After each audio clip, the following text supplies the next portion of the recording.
Hello and welcome. I am Scrapperlock and this is City of Heroes. We are with Liberty Lass, our level 37 brute who has about 675,000 XP to go to get to level 38. We're working for Ginger Yates on the Terra conspiracy, which is a battle against the Devouring Earth, and now we have 20 Devouring Earth to defeat. Are they going to ask me to do even more? Let's try. Well, let's get rid of this. And now we have to find Tanya Tyler, so they're going to try to turn her into a Devouring Earth. And spoiler alert, they will succeed ultimately. We'll save her here, but then I think she's going to get kidnapped again, and eventually she's going to turn into Terra, which is the wife of Hamadon. So Hamadon is the last name of a guy like Phil Hamadon or something, who was studying Devouring Earth or something, and he was turned into a giant mega uber ultra boss Devouring Earth called the Hamadon, which is the thing you fight in the Hamadon raid, in the Hamadon trial, or whatever it's called.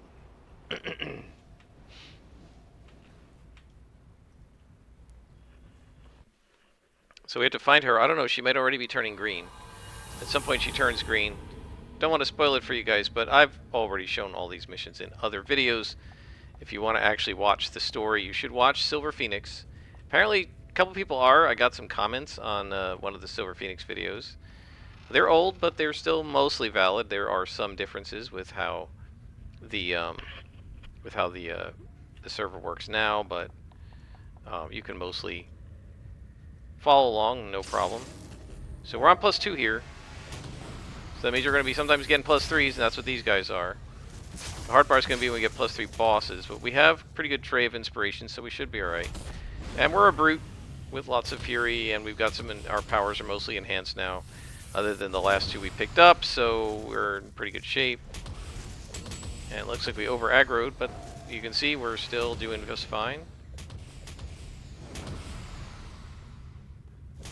One thing that helps is we have 2 AoEs in this power set, and that allows us to do a lot of damage quickly when we can hit.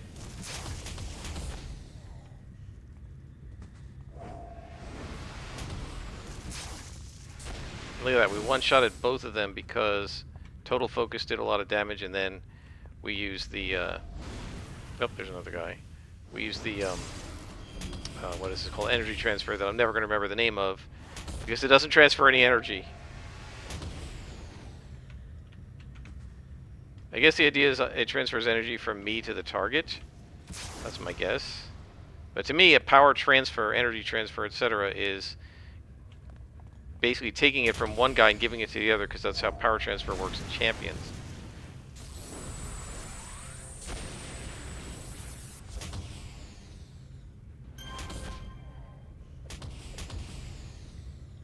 So I almost wasn't able to get in here tonight. I don't know what happened the last couple of times that I've had to do a little sort of minor update from the Homecoming servers using the Homecoming launcher.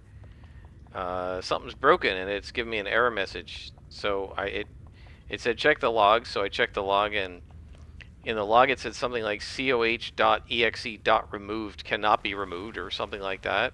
So alright, I went in and just moved the file out of that directory. I didn't delete it because normally the smart thing to do is either rename or remove a file rather than completely delete it, so that if it turns out you shouldn't have deleted it and it's going to break something, you can always put it back. I just moved it out of the directory and fixed everything. It was able to then start up. So if you have that problem and it stays the little like login bar on the launcher, like it gives you like a little kind of a green button sort of to push. And if that thing refuses to turn green, keeps staying red, check the log, and if you see that the problem is that coh.exe.removed cannot be deleted, try just going in and moving it out of that directory yourself. Again, don't delete it. Just move it out of the directory. This way, in case you're wrong, you can move it back in. I just stuck it in my downloads directory. I'm going to go back and delete it now. It's still in there. I forgot to delete it. But yeah, so apparently, I don't know, something happened where I couldn't delete the file. I don't know what. Like, I haven't touched that directory. It's not like I turned it into read-only or something. So I don't know what the problem was. But if it happens, that's a little possible fix. I spent a big chunk of today, which is Friday, and I was off today because it's Good Friday, and my university does not have classes on Good Friday. I used to. There was another when I was an undergrad. My undergraduate institution didn't recognize any holidays whatsoever. You just went. I mean, they recognized Thanksgiving, and everything else happened during breaks, but they didn't recognize like Veterans Day, Columbus Day, and they didn't recognize Passover, and they didn't recognize Good Friday or Easter Monday or anything like that. Then when I was in grad school, you went to class on Friday, although I didn't have Friday classes, so it didn't matter to me. I was a grad student. I think I taught Friday classes though, but you went to class on Friday, which is Good Friday, but then you had Easter Monday off.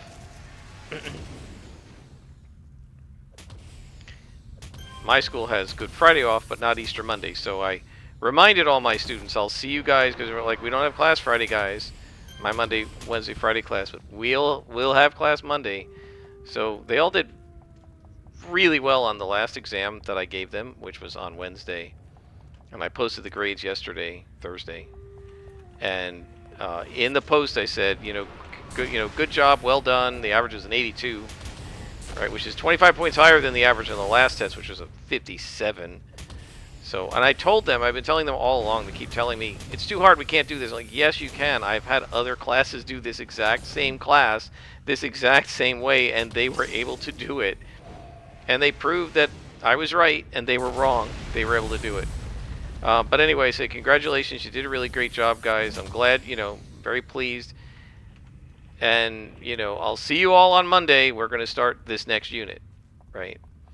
And that was my little reminder to them that, yes, we still have class on Monday because they like to just, the students at my school, I don't know if they do this everywhere, but the students at my school like to invent whole weeks when they pretend that they don't have classes, right?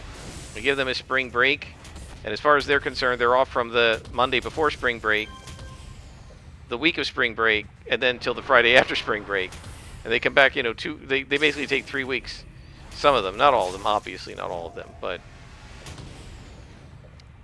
yeah, they seem to like just give themselves extra days.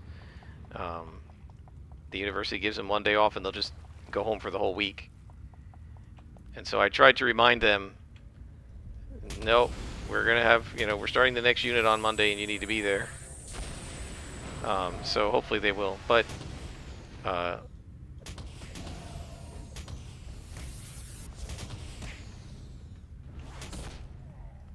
so anyway, it's Friday, and I'm home, and I spent part of the day working on my Deadlands game because as I mentioned, there was a near TPK. Half the characters died, and one of the remaining characters is getting switched out for a Coffin Rock character. My best friend switching his Chi Master to a Huckster. And then two of the other 3 characters died. So one person is keeping their Blood Drive character, one person is going back to his Coffin Rock character, and the other 2 are making up new characters to replace their dead characters. And I gave them the option, of course, of going back to their Coffin Rock characters, but they wanted to try something new. So so I went in today, and I had to try to keep as much of the blood drive as I needed to just finish up with that character and some NPCs and stuff like that might appear in the future. A couple of the maps I want to keep because they're generic maps and I could use them at other times, and then import all of the stuff from the Heart Headstone Hill, which I purchased from Pinnacle to you work in the Foundry Virtual Tabletop. And then I was just spending the day working on maps and building the various interface stuff. But anybody who says that virtual tabletops are easier has no clue. They are not easier. They take just as much time. And we got to get away from this guy because of the cairn. They take just as much time in their own way. I had to create some stuff for the players, a couple of macros. As Luke Hart points out, one of the problems a lot of times in these interfaces is person can't find where to click on the right thing. One of the things that he said he always tells his players is have a set of dice with you. right? If you can't immediately find in the interface where to get the thing to roll the dice, just roll them on the table and tell us what you got. We'll believe you. You know, as it's just not worth trying to find where the thing is in the interface if you can't. It just takes so long. So, yeah, we have a couple players who are much more clued in to where to get stuff in the interface, and a couple players who aren't. And with the one player in particular, I would just roll real dice. I don't care. You know, she's not going to cheat, and you know, it's just sometimes by the time you find that thing in the interface, you could have already rolled your d6, your other d6, pick the higher of the two, and added 3. You know, but you know, when everybody's rolling in the interface, it makes you feel like you have to roll in the interface and that sort of thing. I am going to continue to, and I am super glad that I roll in the open. And we're going to hit hasten here because of the swarms.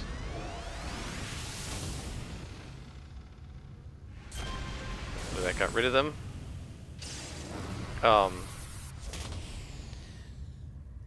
I'm really glad I roll in the open because my players were able to see what happened when the near TPK happened, right? They were able to see I wasn't cheating, I wasn't helping them, I wasn't hurting them, I was just doing exactly what the dice said, right? And yeah, that's why I really like rolling in the open. It's something I never did. I never really thought a GM should do years ago. I always just rolled and told you what the result was. And I felt very strongly it's the GM's prerogative to edit the rolls as he or she sees fit to make the game as good as possible. And I don't deny that. I do not deny that power from GMs. And I'm not saying a GM should never do that. But for me as a game master, I've really come to prefer just embracing the die rolls. And I've kind of come 720, I guess, or I don't know, 360, I'm not sure.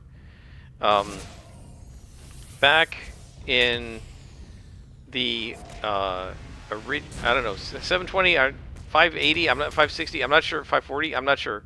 So I started off originally facing 0, right? Due north, whatever you want to call it. And that was D&D, right? And we just did whatever it said on the dice. Most of the time, that's what we were supposed to do, but as GMs, we cheated a little bit. Because D&D was such a harsh game, yeah, we cheated. I mean, there were times when I was rolling for magic items, and I rolled a crappy magic item, and I just rolled something else. And there were times when I rolled 3 or 4 or 5 times on the magic item chart until I got that +5 Holy Avenger and said, yay, I rolled a Holy Avenger. No, I didn't. I picked a Holy Avenger. You're allowed to do that as a GM, but, you know, so we started out feeling like the dice should control things, but then we very quickly found out that if you let the dice control things, you're going to wipe parties and stuff, and we didn't like that. So we started editing the rolls, right? Curating, as I say, right? Curating the experience. Now, rolling isn't the only way to curate the experience. Obviously, building the adventure and everything else. I'm curating the experience for my players. One of the things I've decided to do is to introduce, and I think I've mentioned this, Chaos. Her actual real name is, well, the name she goes by is Iphisaya, which is a random demon name that I found on like fantasynamegenerator.com. That I thought sounded like a cool name, but her real identity is Chaos, and her goal is to bring chaos to the world and bring hell to Earth. She's the fifth and most powerful of the Reckoner. Even the other Reckoners are afraid of her, and even they did not want to let her out when they got out. Right? They helped each other escape, but they didn't tell her they were getting out of hell into the hunting grounds because they don't want her there. She's more powerful than they are, and she can beat them up. And right now, she's not in the process of doing that. She's trying to help them bring hell on Earth, but she's their big sister, and she wants to boss them around, and they don't want to listen to her, right? So there's a whole politics going on with the Reckoners. So that character doesn't exist in Deadlands. I added her to Deadlands, and I'm going to make her be heavily involved at in Uinta County and in Wyoming as the fifth Reckoner, right? And she's got her own servitor who I think is going to be Jerem Heaston, who's one of the bad guys in Heaston Hill, which is Headstone Hill. And so, yeah, I'm curating the campaign by putting in elements that I think will be cool. I already told my best friend that, and we'll get back to die rolls in a minute, but I just want to explain how curating works.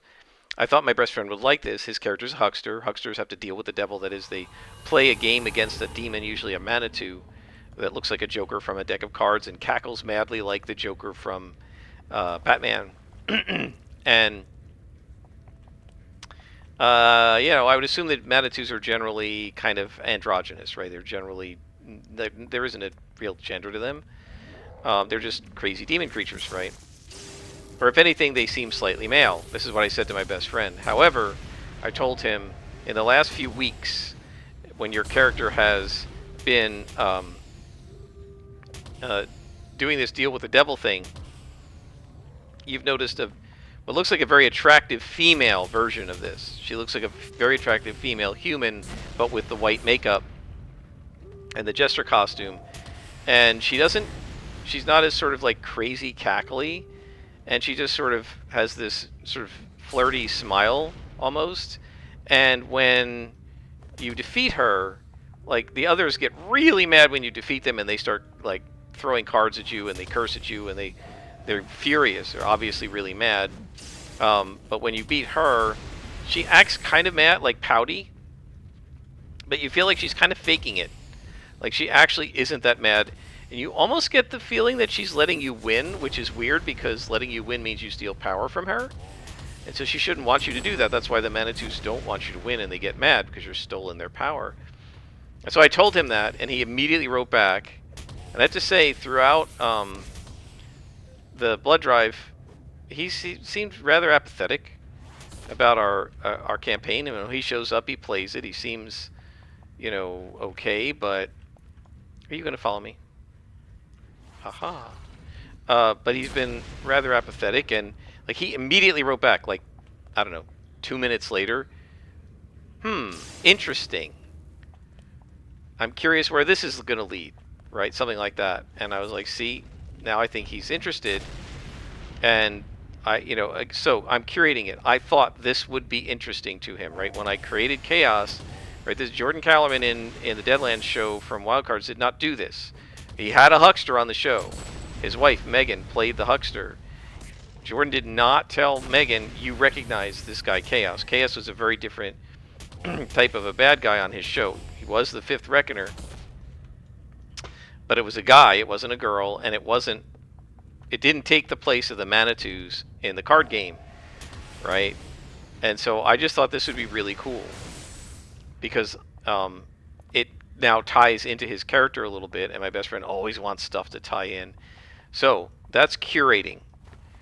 But that doesn't mean that when he deals with the devil, I have to actually let him win, unless Chaos decides to let him win. But you know what I mean? And I don't need to let him succeed at his spellcast die roll or anything like that. Or roll... Is this the same room we just were in? It looks like it. Or roll behind the screen and then tell them, they failed their trait roll, or you only take 3 damage. It doesn't meet your toughness. No, I roll in the open. So anyway, so we started out taking the die rolls for granted, and we found out that characters died a lot. And so then we started not openly admitting we were faking die rolls, but we all sort of knew good GMs, quote unquote, will fake die rolls when necessary so that too many characters don't die. And there were still character deaths, but one of the reasons I was telling this friend of mine, and I think I mentioned it to you guys, I've never witnessed a TPK, is because the GMs wouldn't let it happen, right?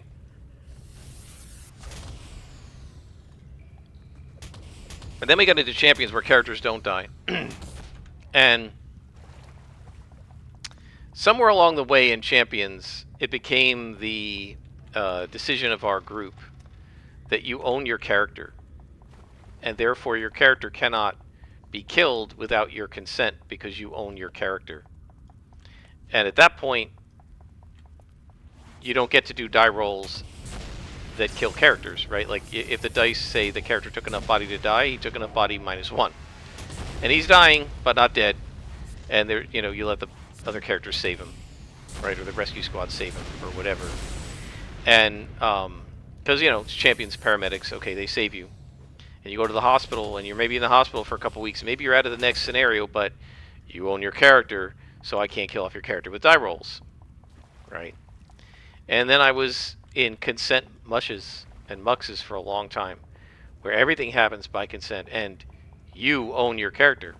When I created my own mush based on the game Champions, in the help files and about the rules, it said you own your character.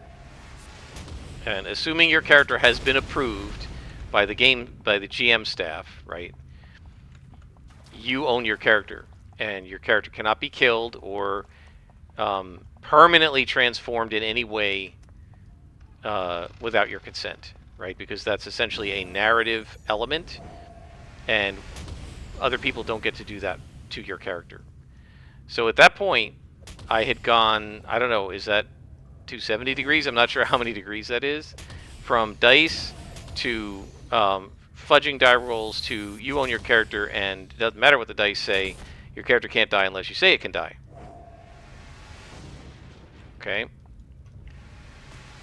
Then I saw a lot of abuse happening on that mush.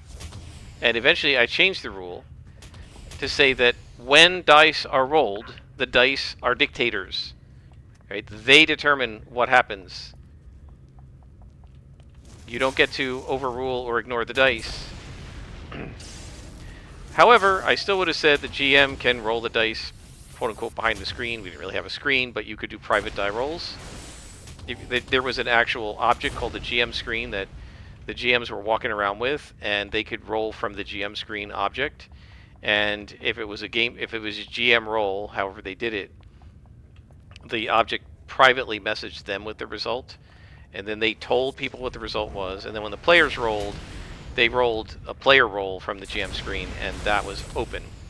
Right, so player rolls are done in the open, GM rolls were done in the blind, and therefore it was still accepted that the GM could edit the results of die rolls. So the dice are dictators unless the GM says otherwise. Then I started running D&D, and I was rolling, quote-unquote, behind the screen, using Foundry Virtual Tabletop and private rolls. And I was back to my concept of you own your character. I'm not going to kill anybody's character without them wanting it to die, and I'm going to, fudge the die rolls. And then I started watching, content by people like Luke Hart, and I started listening to people like Cody from Taking 20, and some of the other folks, Seth Skorkowski and Professor Dungeon Master, and they all convinced me that if you roll behind the screen and you protect the players from the consequences of their actions, then you rob them of their agency, right? And the sort of ultimate argument that was made in that regard was made by what's his name, Alex Macris from the Arbiter of Worlds channel, and also he has a book called Arbiter of Worlds. He makes the same arguments on his channel, so you can go and find his channel. I will warn you that his videos are not, especially the early ones, are not, it's not high quality. It's not Trevor Duvall, but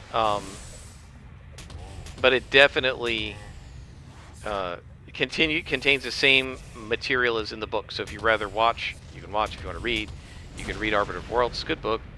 And he says in there that real agency means, as we've discussed in this channel, real agency means that your actions have consequences. If the actions don't have consequences, if the story is going to happen this way, no matter what you do, then you do not have agency, right? Then the story is pre-written and your agency does not exist. This is one of the things I had a lot of trouble with in the Blood Drive campaign, and I've had a lot of trouble in written campaigns in the past as well. Here comes a court, so we'll back up. where the written campaigns will literally say in paragraphs written to the game master, no matter what the party does here, this will happen, right? And I struggled a lot with Blood Drive because a lot of it was kind of written that way.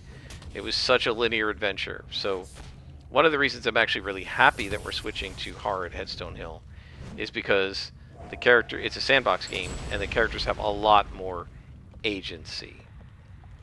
And I'm going to tweak it to let them have even more agency. And there is our kidnap victim in the corner there. You can see how much we're missing when we don't have build-up going. The other thing that really affected me and kind of reminded me of the Dice or Dictators kind of rule that I used to have was Ironsworn and solo play. And Trevor Duvall's Me, Myself, and Die, where he obeys the dice. He interprets the dice, but he obeys them. If the dice say it's a weak hit, he doesn't overrule it. It's a weak hit.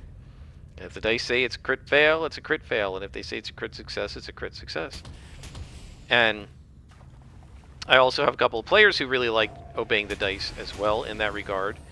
And I have seen the how stories can be so much more fun and exciting and surprising and thus enjoyable when you let the dice and random chance determine what happens and you just go along with it. There's Tanya. Is she turning green? Yeah, she's starting to turn green, I think. Well, maybe not. At some point she's turning green.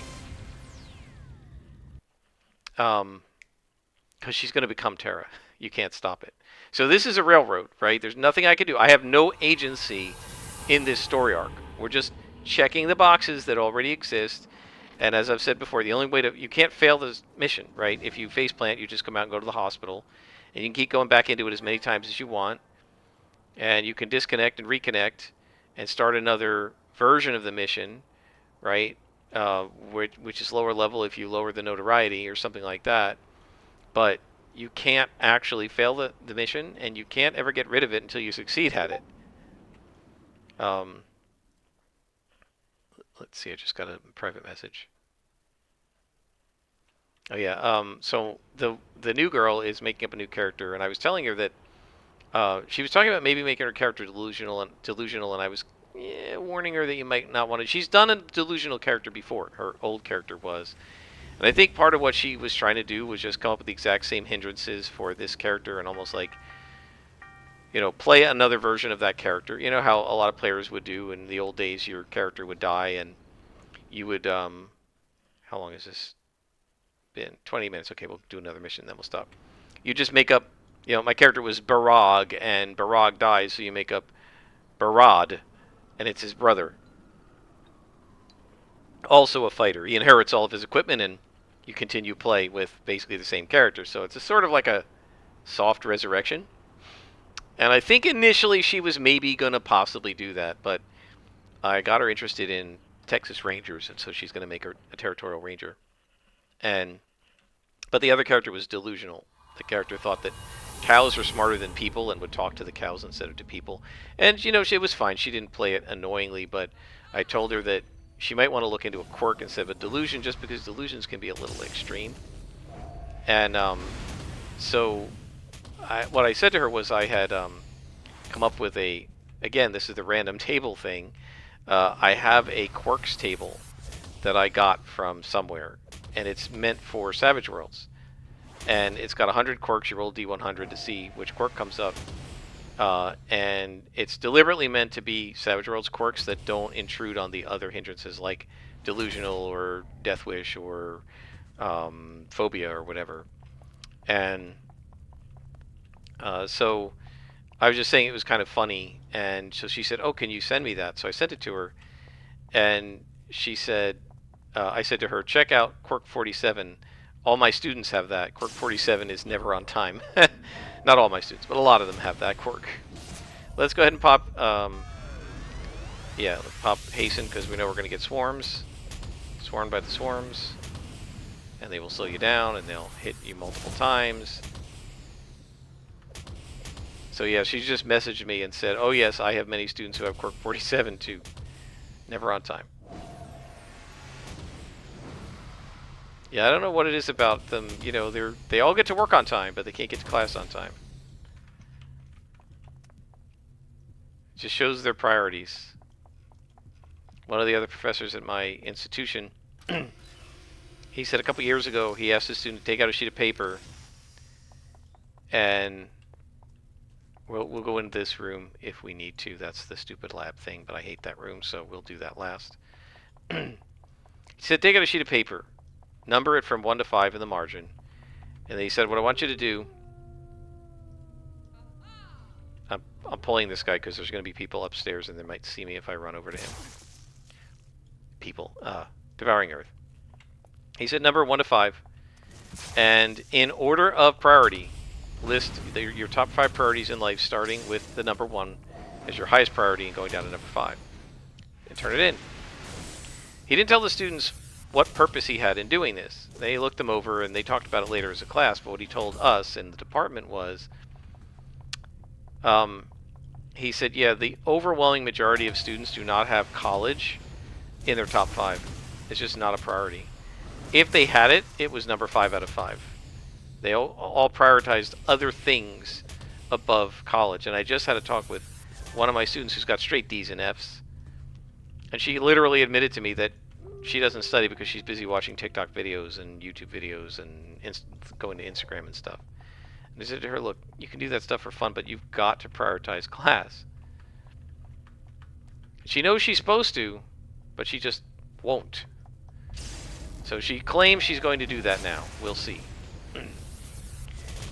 Anyway, one of the things that really made me see the importance and really the joy of the random number generator and using random tables for things was watching Me, Myself, and Die, watching Kill 10 Rats, both of whom do solo plays using random number tables, playing Iron Sworn, and I've got a couple campaigns posted. You don't need to watch them, but you know, I played them for a while, and I was able to create some pretty darn interesting and, most importantly to me, surprising stories, right? These are stories that surprised me, even though I was playing by myself, right? I was playing all by myself, and I managed to surprise myself with what was happening because the dice were making stuff happen that was unexpected.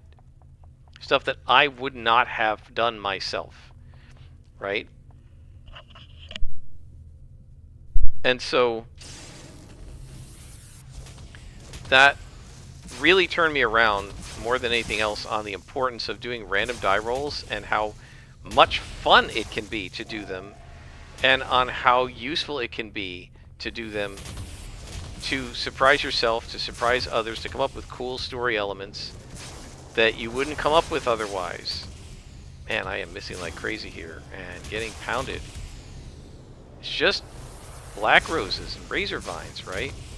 And they are crushing me. What is going on here?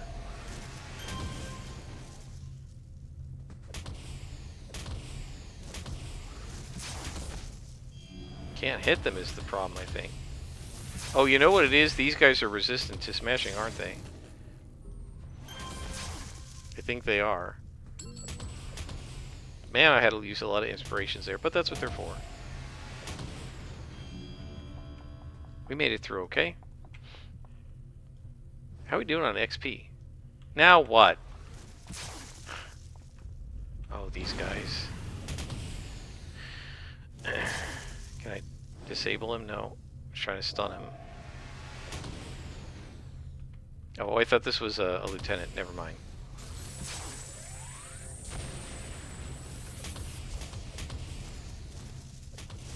Alright, let's bump our damage because these guys seem to be resistant.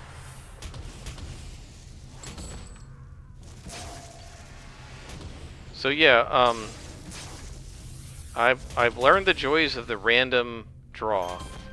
I'm not sure that I've convinced my best friend of this. I think the other people in Deadlands are on board, but my best friend really seems to think that it's better when things are planned out, and he struggles with just coming up with random stuff. Now the new girl sometimes struggles a little bit, but she's new. So for example, in Deadlands, one of the things you can do is an interlude. So you take a draw, you draw from a deck of cards, and you get diamonds, spades, etc. And if it's spades, it's some kind of a I think is it exploration challenge? Um, so what you're supposed to do is not exploration challenge. What you're supposed to do is you draw a card, and then you're supposed to tell a story, either about yourself or about the party, and something that happens off screen, what you do in your downtime, etc. So one of them is downtime. One of them is you tell about an object that's near and dear to you. That's diamonds. Hearts is something that happened to you socially, I think, something like that. And so and the idea is that what you're trying to do is add to the depth of your character and character backstory, but it's random, right? So you randomly choose what the topic is, and then you have 3 options of what to say, and if you do it, you get a Benny.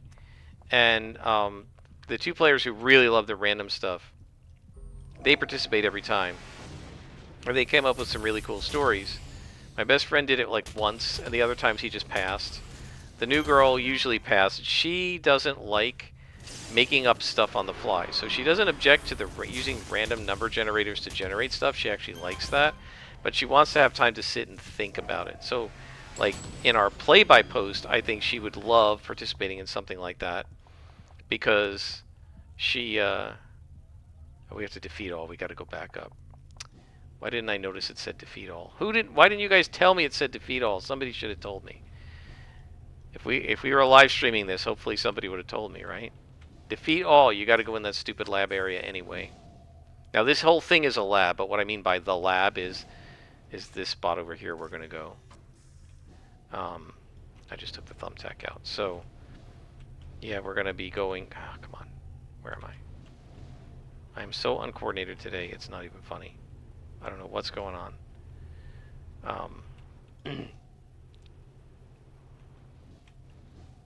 But yeah, she needs a little more time to just, whoops, didn't mean to do that, to just come up with what the random thing is, like what her answer is. But if you were to say, like, write your interlude down in the next 2 weeks, she would be all over it, right? She likes using random number generators to sort of seed her ideas, and it often helps her.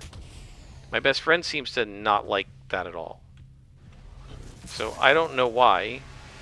But yeah, he seems to prefer to have the stuff like almost like chosen for him. And yeah, that's not the Savage Worlds aesthetic for sure. They've even got a special type of random encounter in Headstone Hill that I really like, called Twilight Events, and the idea is supposed to be that the Reckoners are fighting back, right? So whenever they suffer a defeat, they fight back in some way, and of course, because I'm sort of customizing this, it's not all the Reckoners who are fighting back, it's Chaos. So one of the things I'm going to crib from Jordan Callerman is there were a couple times in his game when Chaos sort of showed up, and what would happen is people are acting really weird, and then they would like start killing each other or whatever, and then one of the corpses would start laughing and stand up, and you know, its head would turn backwards and it would stand with its back to them but its head facing them, and then it would start, you know, cackling or whatever, and it would turn out it was Chaos who's mocking them, you know, ha ha ha. And so I think I have this really cool music for Chaos. I don't even know if the other players have the music turned on. At one point I tried to do music in Rome, and they all noticed it when I first set it up, and I played it, used it for a couple sessions, and then I said, you guys like the music? And my best friend was not there. One of the other players hadn't joined us yet, but the 2 players who were there said, actually, yeah, we turn it off. And they had various reasons for why. That it was bothering them because they couldn't hear the vocals of us talking over the music or whatever. It was messing with their concentration. I don't know. I could hear the vocals, so I don't know. But when they said they didn't like it, I stopped using music. But I want music to be associated with this chaos character. And so the idea is they're all gonna when the session starts, they're all gonna be hearing this faint piano music. They're gonna follow it to where they're hearing it, walk through a door, whatever, and then they end up in this saloon where a woman who is dressed like a jester and has the white paint on her face. She's actually just white, right? Not Caucasian, but actual white, is in zero, no color, because that's what a playing card Joker looks like, right? And she's mimicking them. That's not what she really looks like. She really looks like this hideous demon monster. And at the end of that scene, she's going to reveal what she really looks like. But I'm assuming, right? Because I'm assuming she's going to call them in and say, "I want you to be my reckoners, my servitors." I'm assuming they're going to say no because she's evil. And then there's a guy who's it's actually a Native American warrior shaman who's going to come in and sort of save them. And so when they meet her, she's going to be sitting at a piano playing this really creepy piano music, and I found some on YouTube. And then she's going to turn around and stand up, and the piano's going to keep playing even though it's not a player piano, right? Just playing by itself. And so I've got several other like creepy music box and creepy piano songs that I've captured off YouTube and I've uploaded to Foundry. And every time a Twilight event happens, when the event starts, I'm going to play the piano music. This is chaos. You've messed with her plans, she's messing with you, kind of thing. I'm not going to tell them what it is, but hopefully every once in a while I'll say you hear this piano music, I'll start playing it, see if anybody noticed it. They don't notice because they have it turned off. I'll say you hear the creepy piano music in the background as whatever this is happening, right? So they start fighting, like people are sitting in a bar, a saloon. All of a sudden they turn around and start attacking the players. The players have to kill everybody, right? They have no idea what's going on. Then the bodies stand up, and the heads all turn backwards, and they start laughing, and you hear the piano music, and they'll realize, oh, this is a chaos thing, right? So instead of Twilight events, they're going to get chaos events. Not that they'll know the names, because you don't tell players that, right? That's just a mechanic in the game, and they're supposed to intuit what's going on. The other thing that's kind of cool is if they ever get to heroic, there are these things called devil bowls that you can use against the player characters. They're really powerful, one per player character, and the Reckoners send them against them. Well, I think I'm going to have Chaos send the Devil Bowls. Right? I just think, yeah, that's pretty cool. Now, where am I going to stop today? I think I still have a day badge job to work on, don't I? Yep. And that is the tailor. And that's why I noticed the icon there. I'm like, yeah, I've been slacking off. So we're going to go ahead and come on in here. And what I wanted to do, and I forgot, was check how much XP. Whoops, no. How much XP do we need? We're about halfway through what we had before, right? We needed 675. Now we need about 375,000 XP. I don't think we'll get it. Well, we might get it next session because we might be finishing the story arc. And if we do, that's a lot of XP. But we need about 4 beads to get to level 38. And then we'll get our next power. I hope you guys have enjoyed, and I hope everybody has a good weekend. And until next time, I am Scrapperlock, and this has been City of Heroes.